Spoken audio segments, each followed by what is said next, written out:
guys! Today I'm going to review Shivers from 1975. It's written and directed by David Cronenberg, and it's also known as the Parasite murders, and they came from within. And the original shooting title was Orgy of the Blood Parasites. It only runs 87 minutes and it only cost $185,000, but it made $1 million back, so it was a good success for a low budget film. Paul Hampton plays the lead in the film, called Roger, and the film also stars Barbara Steele. This wasn't Cronenberg's first film. His first film was Stereo in 1969 and Crimes of the Future in 1970, but this is his first major film. There was lots of objections to the violence and sexual content in this film. So I'm a big fan of David Cronenberg. He did some brilliant films. I especially like the films that he did in the 70s and the 1980s. I think that was his high point. Some of my favourite David Cronenberg films is Rabid in 1977, The Brood in 1979, Scanners in 1981, The Dead Zone in 1983, The Fly in 1986, and I think my favourite Cronenberg film was from 1983, and that's Videodrome. So I'll definitely have to be reviewing that one at some time. So this film's interesting. It's got Barbara Steele in it. She's brilliant. She's been in a lot of good horror films. So the plot's about this parasite that's inside this girl, and this scientist has invented it, but it all goes wrong and she's infecting everyone because she's promiscuous. When she went with these other men, the parasite inside her duplicated into them. So it transfers from her mouth into their mouths and they have it inside them. It's kind of, the plot symbolises sexually transmitted diseases and like the AIDS from the 80s. So it's especially relevant now with COVID. All these people getting infected and they infecting other people. So it's really typical body horror from David Cronenberg, this film. I'm not surprised this film got a lot of controversy about it because of the violence and the sexual content. Because the plot's about kind of like sex. Everyone going like sex mad who get infected with this parasite. Yeah, there's some bloody dirty buggers in that hotel. Book us a fucking room. There's lots of different sexual acts. There's child abuse, there's gay, lesbian, bestiality. It's all in this film. Yeah, there was some bloody dirty buggers in that hotel. I expected bloody Jimmy Savile to pop up. And that fucking Andrew fella.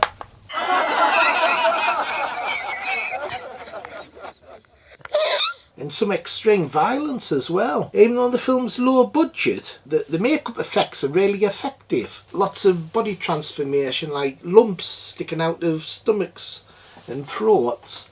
It all looks really effective. It's amazing that they could do this on a low budget. What I like about Cronenberg films is treats the story really seriously. Like all these films are serious. Right from the beginning, it has a strong opening scene where you see this man attacking this girl who's dressed as a schoolgirl, and you don't realise the character's like 19. You think it's like a schoolgirl when you first see her, and he's attacking her on the bed. He strangles her, and then he cuts her body open and puts acid inside her body, and you're wondering what's going on. It's later you find out that he's the guy who invented the parasite. He's kind of destroying it, and then he cuts his own throat.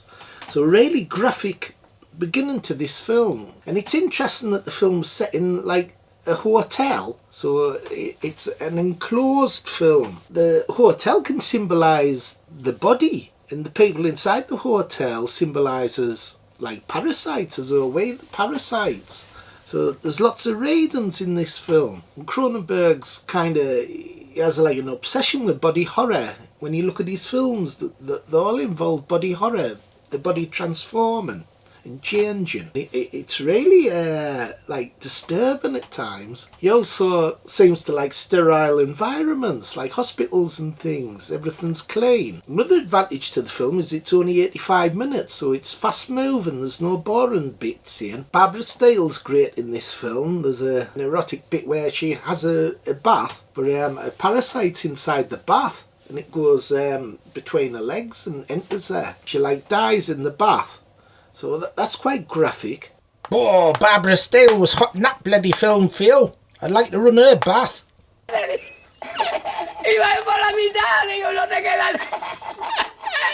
Hey, what's he fucking laughing at? There's an extremely gory scene in a kitchen where a parasite's on this guy's face.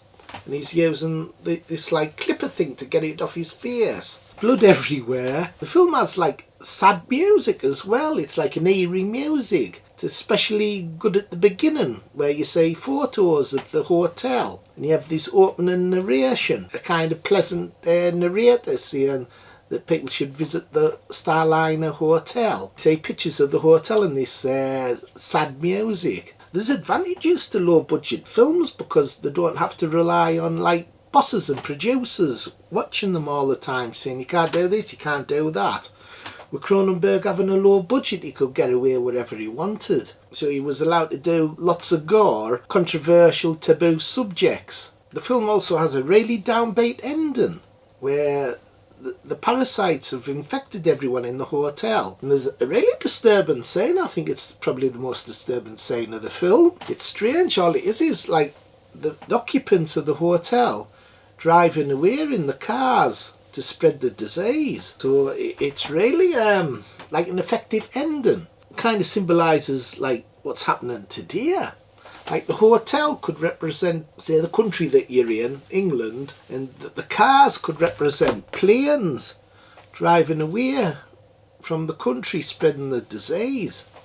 So there's a lot of readings in this film. It's really effective. At the time though, film was representing like sexually transmitted diseases. The cars were representing people like spreading the disease to other people. So overall I thought this was a really brave, hard-hitting film from 1975, another gem from the 1970s. And this film represents that you don't need high budgets to do brilliant horror films. You just have to be brave and do really shocking stuff. So overall I wouldn't kind of say it was like Cronenberg's best film. His best ones a little bit later, like The Brood and Videodrome, etc. But it was a brilliant film still, and out of 10 I'd give it 9. 9 out of 10. Really hard hitting stuff. It's going to do like you. Bloody brilliant film, Phil. I like horror films when they're serious, instead of all this bloody humorous shite they do now. War crap. Okay, everybody, bye. See you next time. Like, subscribe and share. Bye. Bye.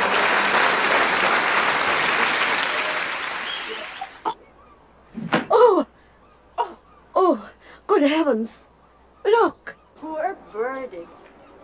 Why, they're always crashing into tall buildings. The windows